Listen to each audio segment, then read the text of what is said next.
What's up, people? This is my second video.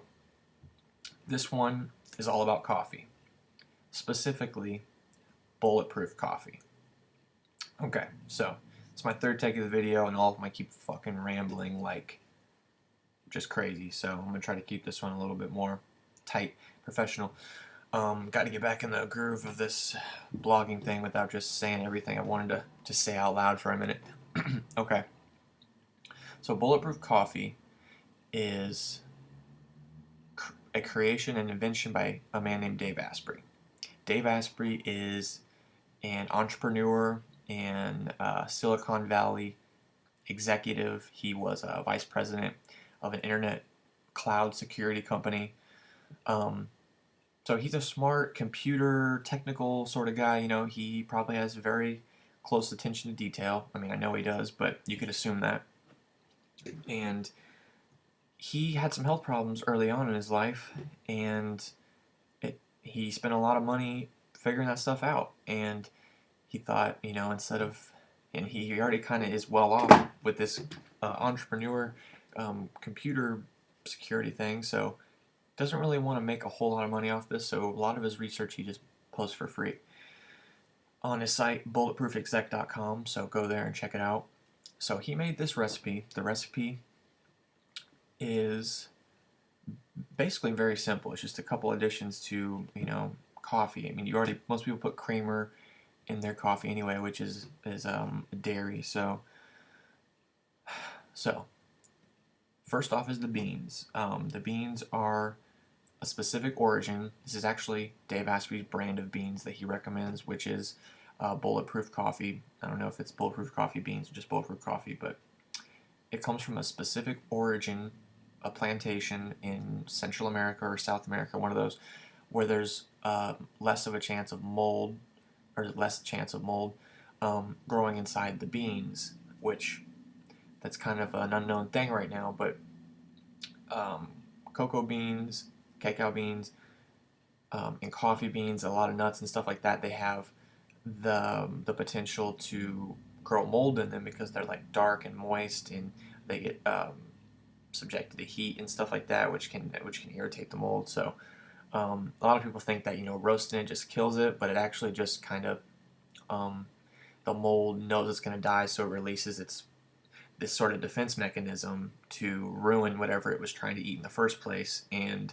the mold toxins kind of stay in there. So at these huge operations like Starbucks or Folgers or something like that, you know, there's just so many beans that a certain percentage of them is moldy, and it kind of just gets stirred into the rest of the pile, and there's such a small percentage that no one, like the FDA, can't officially say this is bad for you, this is you know, we can't have this in there. So no one's really saying that yet, but it's one of those things that you don't really want to think about. No one really wants to say it, but Dave Asprey kind of brought this to people's attention. Just Google mycotoxins, MYCO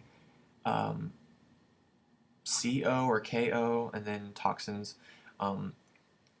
So kind of a crazy thing. So you got to get these clean beans. The second thing is healthy fats. People want to avoid fat. I don't know. I mean, I know what it is. It was advertising and propaganda, but in just the food industry and the fitness industry. But I have most of my calories at probably like 50-60% of my nutrients come from healthy fats. So I eat a lot of fat, and I'm not really that fat. I've got probably less than 12 or 13% body fat, and that's what most of my diet consists of. So the fat that you would want to use, the first source is grass-fed butter, or clarified butter, ghee. I always use Kerrygold. Unsalted, you want to use unsalted. Salted coffees, it doesn't taste good. So the silver package Kerrygold, you can find it at well, not any Trader Joe's, but I would check Trader Joe's. They have it $2.99 a stick, and yeah, you can stock up for months and just spend like, you know, less than $100 and be covered for months. So it depends on how much you use. So you want to use grass-fed butter and or ghee. The next thing in the official recipe is MCT oil. MCT oil is an extract, a derivative from palm kernel or coconut kernels, coconut, you know. Um, so it is 6 times stronger than regular coconut oil, which has a lot of medium chain fats in it. The butter has short chain fatty acids in it, and butyrate, which I'm pretty sure is important for reducing inflammation in like the brain and the body. So um, the MCT though is the driving thing that gives you like that kick, that energy. It apparently bodybuilders use it a lot for like cut in the cutting phase, where they still get their calories.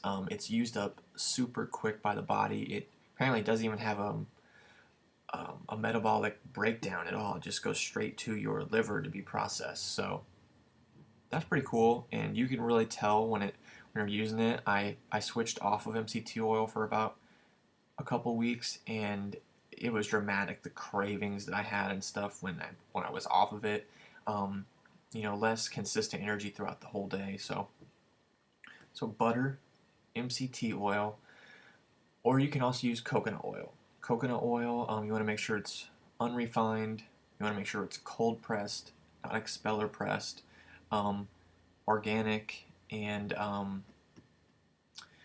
can't remember the last criteria, but yeah. And I always use Carrington Farms. My buddy gets it at Costco for pretty cheap. Like, he can get me 2 gallons of it for like, or not 2 gallons of it, but 2 big 54-ounce containers of it for like less than $30. So that's a cool deal. But yeah, so those fats, that's the foundation. You brew the coffee, you French press it, then you get all the fat ingredients and stuff like that, and whatever sweetener and flavor stuff you want. I use cinnamon, I use upgraded cocoa powder, I use upgraded cocoa butter, which the upgraded stuff is products from Dave Asprey as well. He has a lot of his own stuff where he kind of goes through and is picky about it on purpose so that people don't have to go through that trouble. So I use cinnamon, chocolate powder, vanilla powder, cocoa butter. Um, Sometimes I will mix some chocolate and some cinnamon and stuff in with the actual coffee grounds when I brew it, so give it some extra flavor. And I also always use stevia. Um, I tried xylitol, didn't really like xylitol very much, but don't use sugar. Don't even fuck with pure white sugar, even if it's real sugar. Sugar's not good for you. If you eat a bunch of bananas, it's not good for you. They're fucking packed full of sugar. So, um, I like sugar, but you got to really moderate how much that you have, and you can seriously see a difference in just like a ton of stuff. It's super inflammatory for me at least. I see it in my face like right away. If I have something really really sweet, I just see like redness in my face and sort of breaking out sort of. But it's probably different for everyone. It's just kind of you have to listen to your own body. But you know the recipe seems like a lot, but when you boil the water in a kettle, I mean, unless you have like a super high powered stove that does it very very quickly, to take lukewarm water from lukewarm to boiling takes about 5 to 10 minutes for my oven. I have the whole recipe, everything already laid out and cleaned up before that gets done boiling. So get up, start that, finish all that up, and usually I'm just waiting 3 to 5 minutes for the water to get done boiling, and it's ready to go. So then I just pour the whole mixture into one of these things. This is a 40 ounce. I'm trying to get a 64 ounce so I can put even more in there and last it all day. So yeah, put it in there. It's warm all day and tides you over. That's another thing I didn't touch on is how much it tides you over. what the fats do to your metabolism, it kind of converts your the way your body breaks down nutrients from being primarily based on sugar and glucose to breaking down fats. It's one of those. It's either one of those two. You know, carbs are glucose, so that will be converted into sugar. But a lot of things um, are fats. You know, and they help different things in the body. So once you can get your body used to burning fats instead, you'll see improvements in so many areas. And just I still have it every now and then. Like I said, when I have like a piece of pizza or something, um, it pulls you away for a couple of days. You know, you feel like a pull towards something that if you cheat a little bit, you have like a piece of pizza, you're pulled towards that. You know, even if you're flooding your body with the essential fatty acids, still it's like that gets in there, and it's like your body knows that it's had it before and stuff. And I bet after, and it just tastes so good.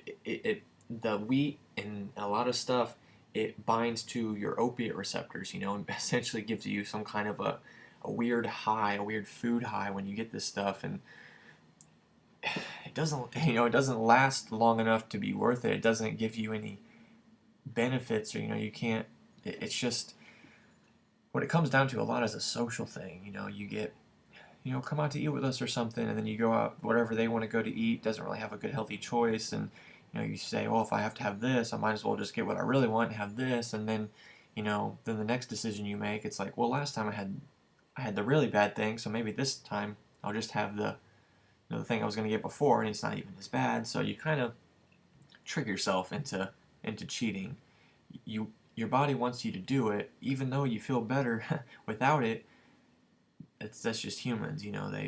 They fuck up in a ton of different areas and don't really know why, and it may not be the best decision for them, but they still do it anyway. But I'm rambling again. It's already 12 minutes, so the coffee, go to bulletproofexec.com to learn more about the coffee. It's one of the main tabs on the link on the navigation bar.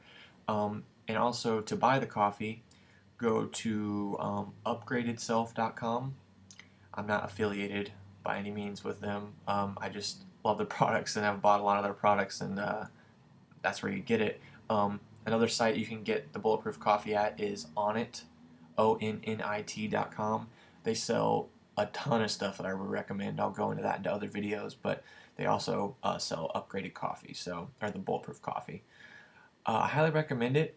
Comment, you know, if you've tried it. It's not real popular now, so you'll be in that like kind of like little group of people that's trying it out and knew what that fad was about when it happened, or maybe it'll become really popular. But it's not really about the fad of it or the popularity of it, but just that coffee has gone from kind of this indulgent, sort of a bad addiction that people have, to a way to ingest super healthy foods and have a really productive lifestyle with as minimal work as possible, but still like improving your health, not just keeping it from degrading further by having not as bad stuff, but actually like improving your health. So, highly recommend it.